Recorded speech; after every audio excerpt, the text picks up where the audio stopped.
Hello and welcome back to round 2 of the Star City Regionals event. I am Nathan Satterfield, joined by Brad Van Slyke. Here we are at round 2 at El Mall Santa Fe. Is that correct? yes, on site, the very realist. So we've got some fun decks for our round 2. These are both very interesting decks. So we have Christopher Martin playing a Sultai Evolutionary Leap deck, which is very, very interesting. And we also have Vincent Lanceford playing his copy of Abzan Constellation. Both of these decks not really on the radar coming in today. So this should be very interesting. We've also got deck lists, so we know exactly what's going on here. Christopher Martin has some very interesting cards to pseudo combo with Evolutionary Leap. He's playing 2 Whip of Erebos, so whatever gets sacrificed can come back ostensibly. He's also playing Hangerback Walker, which is an excellent way to take advantage of Evolutionary Leap. You get a token, which you can also sacrifice to activate it. Just the card advantage engine is very real. Looks like a Siege Rhino on top of his deck. We apologize once again for the glare. Now, both these players are up a game. Is that correct? Yes, they're both 1-0. Sorry, up a game before the tournament. This is game 1 of their match. Correct. Yeah, so they've proven themselves in the field of battle at least once. Absolutely. No, I'm excited to see some Evolutionary Leap shenanigans. It's definitely one of the cards I've enjoyed most playing in my own playgroup from Origins. I do apologize. It looks like Christopher's actually playing a Abzan version of the Leap deck, not Sultai. We'll get that changed really quickly.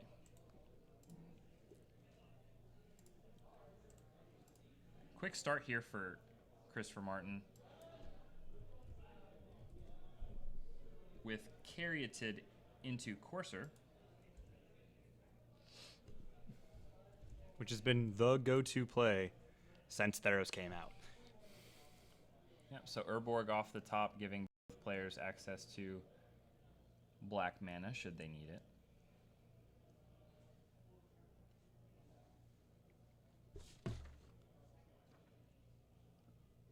Very interested to see what comes of these two deck lists playing against one another.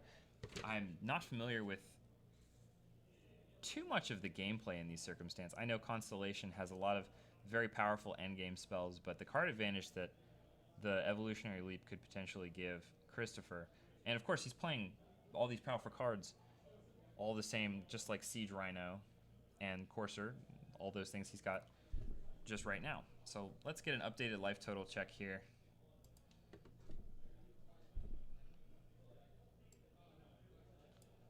Looks like we have 24 for Chris Martin and 15 for Vincent.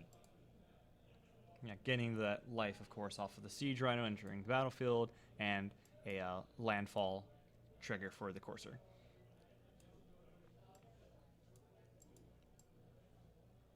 Getting everything switched around here.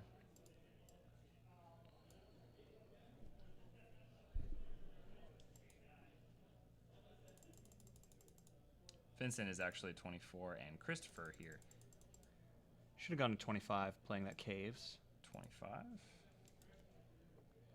And we have a swing in with the Rhino. Looks like we're going to block with our Death Mist Raptor, present a trade.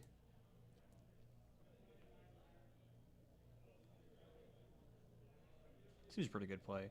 Take out the Rhino, lose your Raptor, Liliana flips.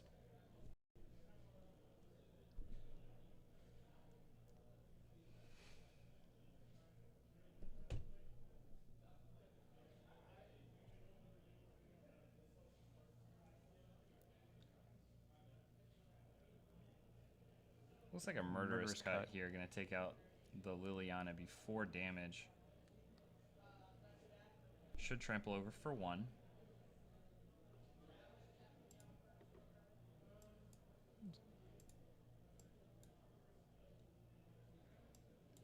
Siege Rhino. We drop our own Siege Rhino. Get that alt for art. Christopher.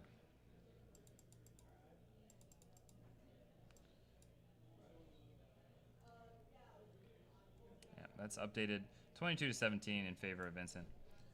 Gonna play a Windswept Heath off the top of his deck.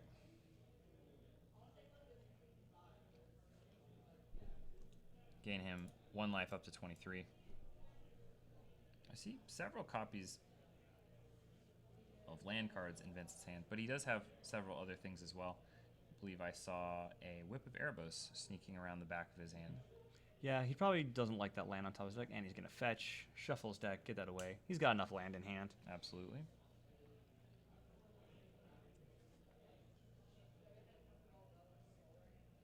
Christopher sitting on an Elspeth, unable to make his 5th land drop. Another Courser of Crewfix revealed on top of Vincent's deck.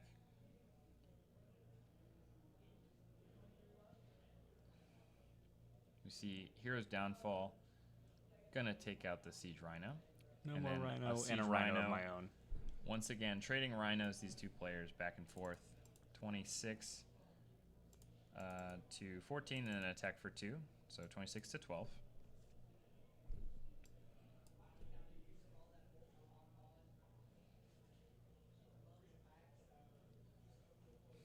Looks like the promo of Courser Crewfix, Temple of Malady on top, going to come into play, and Scry. Going to gain him a life up to 13. Looks like Llanowar Wastes. May want to keep that right on top. Yeah, he does need the 6th land to be able to deploy Elspeth. That could be something that gets him back in this game. We see Den Protector here for Vincent Lanceford. Probably a safe bet to just go ahead and deploy that. Get ready for a potential Elspeth next turn. Just go ahead and put it face down, perhaps. Yeah. He's also got the 2nd copy of Courser and a couple of lands in his hand. Flip up, return Hero's Downfall, answer Elspeth immediately. That seems quite good. Maybe it's Languish instead, actually, that we see. Yeah, that does. It has the faint purple tint. Does not look like he has a main deck Languish in his deck, so we'll try and figure out what alt that art is. whip. Oh, it's Sidisi. It's Sidisi Undead Vizier. Oh, ooh. Yeah, so maybe we'll see an exploit trigger, demonic tutor action, gonna search up a card. Yeah. Very interesting. Also relatively useful with Courser if he wants to rebuy the top card of his deck. Get a free shuffle. Well, not technically free, but value, extra value. Yeah, CDC is a very interesting card. She doesn't see a lot of play in decks, but when you're playing all these little guys and you're not worried about sacking a dude, getting your best card of your deck seems strong. Oh my. I believe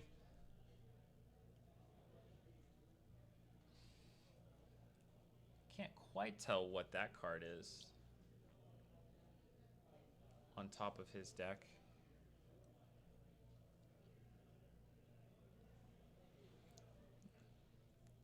Maybe the Clash Pack Hero's Downfall. Vincent's in a very good spot with all his lands. With the ability to tutor up any one of his cards, he's got some powerful things looking at his list here. I mean, just a Hornet Queen, least amongst them. Take over the skies. Yeah, it looks like an end of turn flip for Vince. Gonna get the Den Protector online. Returning Siege Rhino. Gonna press his advantage even further.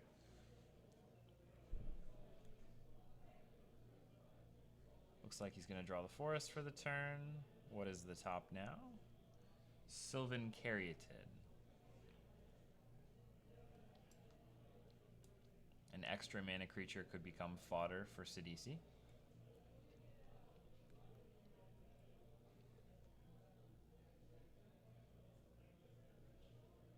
We see an attack with the Rhino. See if anyone else wants to join the fight. In comes Den Protector as well. I'm hoping we'll be able to see some actual Constellation cards from Vincent soon. He's running 3 copies of Doomweight Giant, 1 copy of Eidolon of the Blossoms, 1 copy of Freaka, and of course 4 copies of Courser. Get some of that enchantment. He's got several copies of Whip of Erebos as well. Yeah, 3 whole copies in the main. Many copies. So let's see here. The flip Den Protector bring back the Death Mist Raptor. Gonna trade off both. Christopher should take 1 damage from Trample. And then we're gonna see another Siege Rhino come down here. looks like 27. Life gain, of course, from last turn. There's well, Sidisi. Sidisi, the prioritized We're going to exploit our card here. Caryatid. Now, since you can grab any card, since it is a demonic tutor, he does not have to reveal it to his opponent. That is correct. Looks like we're pulling Hornet Queen up to the front, as we previously mentioned. That's a very good one to press the advantage with as well. I wouldn't mind just going and getting another Siege Rhino, to Yeah. be perfectly honest. Bring him to 6. He's got Whip. Whip is also excellent here. He's getting to the point where he has the mana to play and activate it, and then bring back a Siege Rhino. Because we saw him, he has 1 Rhino in his. I believe he's got His yard? one in his yard, one in his hand. Yeah. So there's the potential for many rhinos to be entering the battlefield once again over the next couple Looks turns. like he took the queen. Yeah, I do like that. I think that's a good choice for him. We'll see what the top of his deck will flip up. I mean, the queen is 6 power in the air. It's a 2-turn clock It's by itself. Very, very good. He's at 27 life. He has no problem taking the 3 trample by blocking a Siege Rhino with like a 1/1 death touch. Of course. Can't quite tell from the glare what the card on top of his library is. Clearly a non-land. And then here comes Siege Rhino. So 31 for Vince to 6 from Christopher Martin.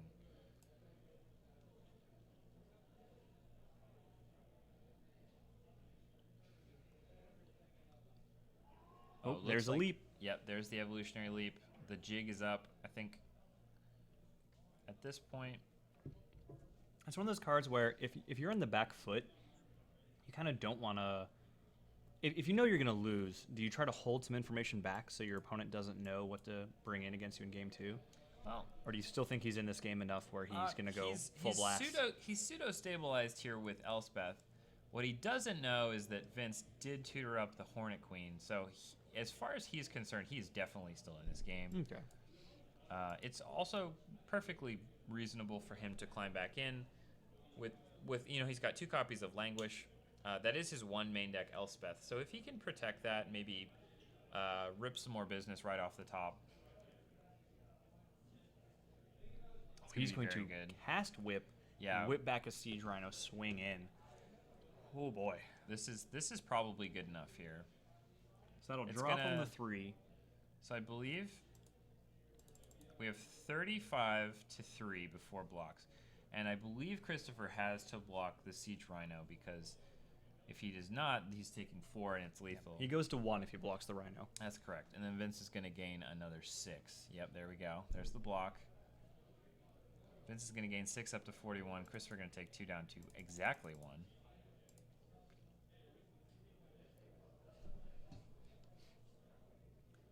Of course, Siege Rhino not allowed to stay in play.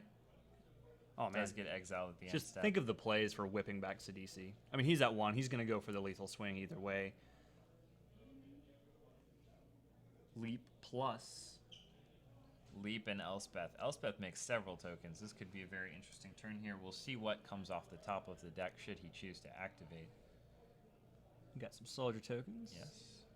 Now, do we know what's in Chris's hand right now? I believe he's got a Hero's Downfall.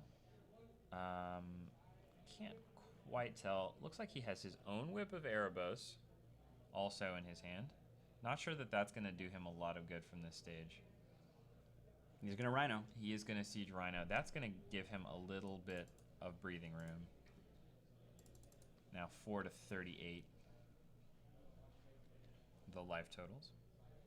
4 creatures on the ground. Excuse me. Mm-hmm. He's pretty safe from any kind of attack here. There may be another Siege Rhino lurking in the graveyard to bring back. I can't tell with the glare.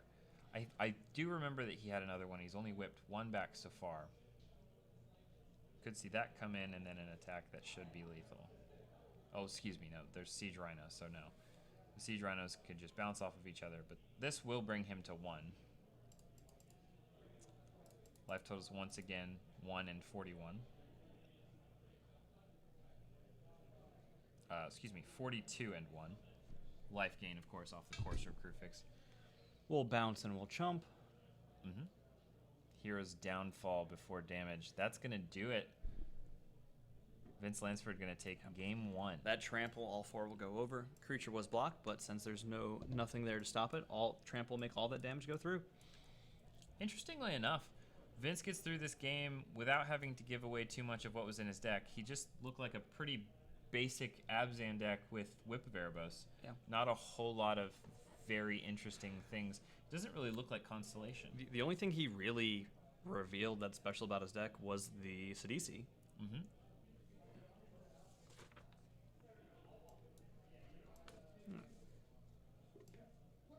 So let's go over some of the sideboard options. For Christopher, he has 2 copies of Erishan Cleric, 2 copies of End Hostilities, 2 copies of Infinite Obliteration, 2 Thoughtseize, 2 Back to Nature, 2 Drown in Sorrow, 1 Duress, 1 Dramoka's Command, and a Gaia's Revenge to round it out.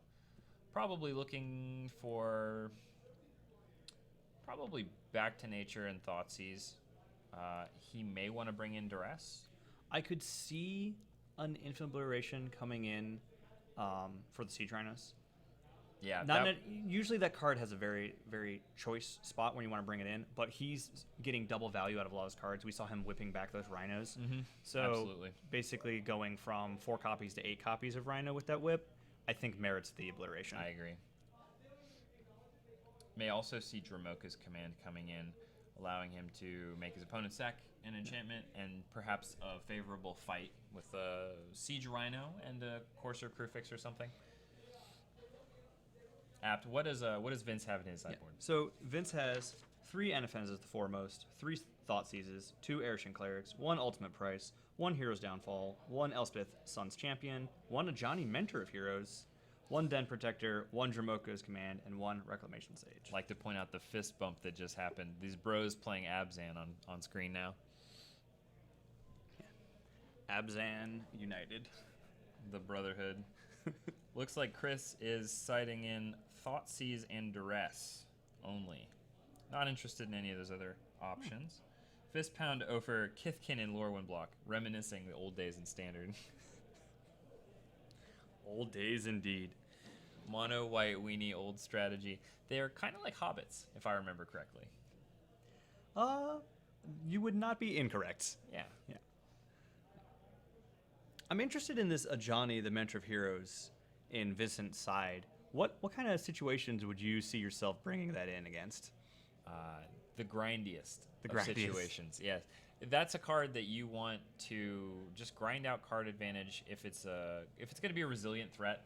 Maybe you're not too upset if it dies, but if it sticks, it's going to be able to propel you into the long game by revealing creatures and or planeswalkers. Mm-hmm. And or auras. I don't know if he has too many aura enchantments. Should just be planeswalkers and creatures. But of those, he has many spicy options. So he's running 27 creatures in the main. So that's almost half his deck. Lots of fuel for the Whips of Erebos he is running. Lots of fuel for Johnny if he brought it in. I don't really see it in this match, but plusing the counters. Although making your Siege Rhino bigger than the other Siege Rhino permanently means they don't bounce anymore. I'm a big fan of what he's done with the deck. Normally we would see the Abzan package with the copies of Deathmist Raptor if we're playing Satyr Wayfinder and Den Protector, but he's opting to go for a more Constellation round, just grindier. All right, so we have a turn 1 Thoughtseize here for Christopher Martin in response to the Citadel that Vince has played on turn 1. So the jig is up. We see Doomwake Giant. Doomwake, 2 Den Protectors, Temple of Silence, and Courser. Oh, excuse me. This is Christopher's second turn. He is casting this off Temple he played in Scryed on his first turn. So we have 18 to 20. And we have tap lands for days.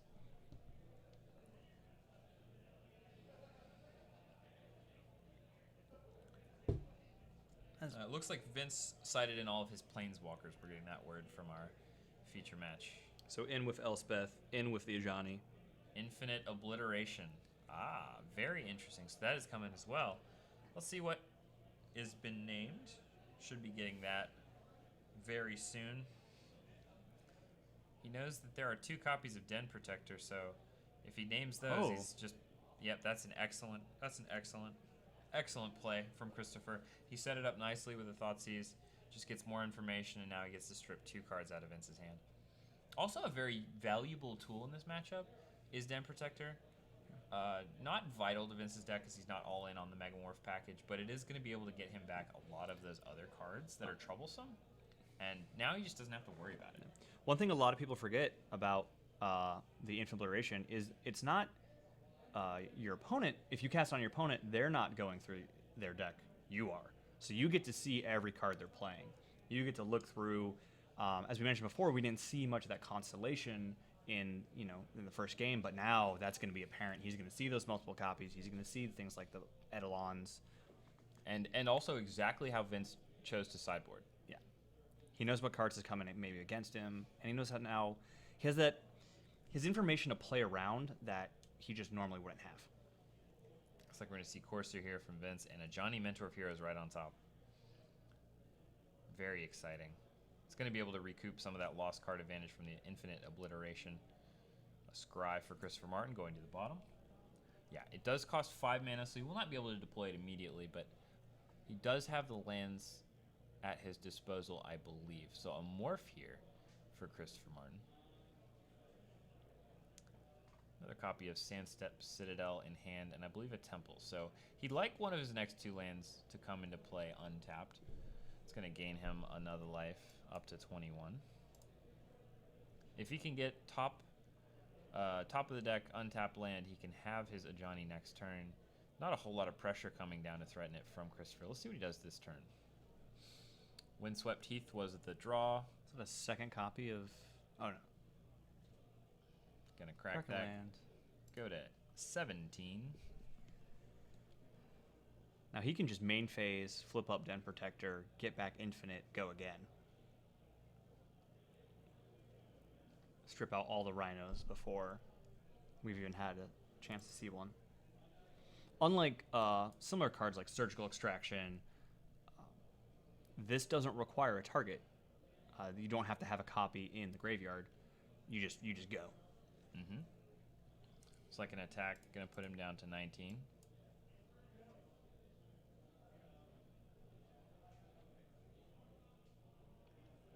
Satyr Wayfinder on top. Not quite what he wanted there. Still not bad. Also shuffling a couple of tap lands, tap scry lands. Gonna bottom the Wayfinder, and he finds the plains. Also 1 life point up back to 20. He's also got a Hero's Downfall in his hand.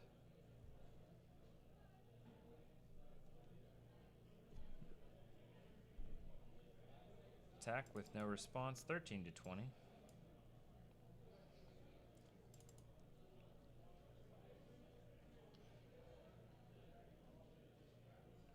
Oh, looks like an attack for 4 is the... Oh, no. End of turn flipping.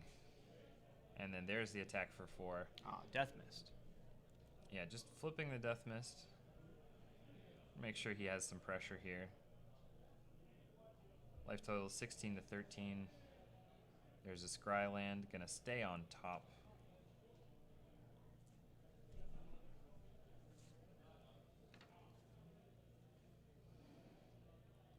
And then ship it back to Vince.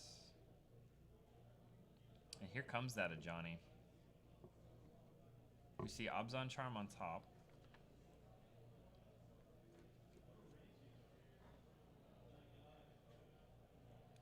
Gonna reveal an Elspeth. Oh, very interesting. Sun's Champion.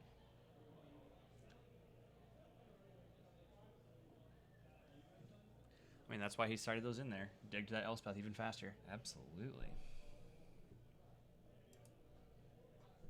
There's a land off the top for Vince, gonna gain him 1 more life. I believe it's a Scry land as well. I think he's keeping top. Can't quite tell what that card is. And then an attack for 2. Certainly not playing defense against the 4/4 Death Mist Raptor.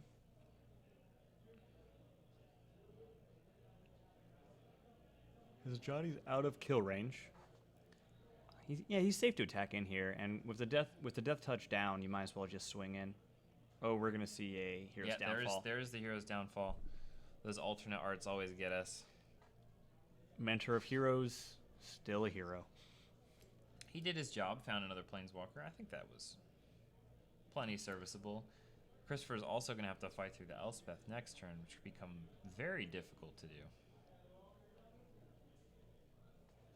He's also down Courser advantage, which is pretty troublesome, but there's a whole bunch of Raptors coming in. So we'll see if Vince has enough to stem the tide of battle. It's also drawn, so Hornet Queen was what was on top of his library. That's a very, very good one here. Yeah, just going to plop that down. Gain 1 life off of the Courser trigger, up to 14, 14, 11. And here come the Hornets. There's some interesting tokens we have here.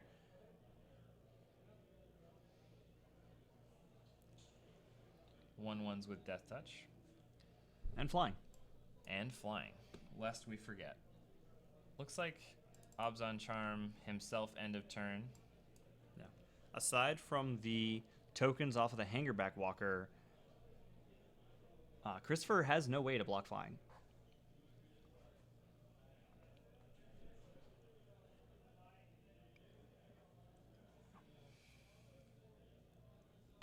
Still haven't really seen Christopher execute his main game plan with Evolutionary Leap. I will trade my Death Touch with your Death Touch. Looks like Deafness Raptors trading for some Hornets. Got another copy of Abzan Charm waiting in the wings, and I believe it's just Caves of Koilos.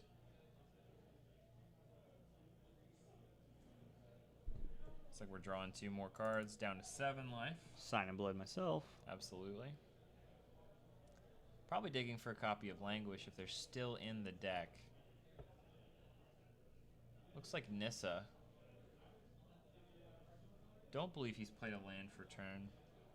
He's going to search up a forest of the basic variety.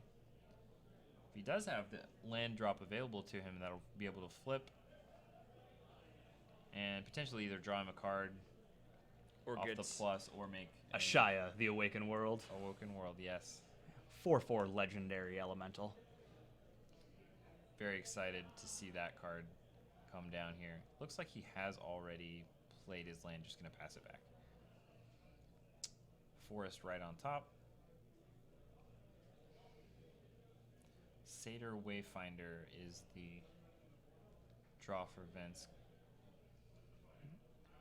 Plays his land up to 15. And combat. This would be an attack for 6. 4 of it is unblockable as it's coming through in the air. Threatening to take Christopher down to 1 if no blocks happen here. Abzan Charm potentially lethal with the +1/+1 counters. As mode. well as the Dromoka's Command. Yeah, Dromoka's Command as well.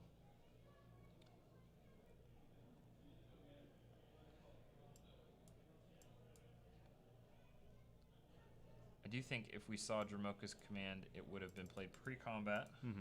Fight, remove the blocker. Yeah, just remove Christopher's option to block. Let's not have a Planeswalker come in. Instead, he's going to grab a copy of Urborg off of this Satyr Wayfinder. Swamps for everyone. Why have plains when you can have Badlands? Here's the forest, going to trigger the Nissa. Vince contemplating a hero's downfall.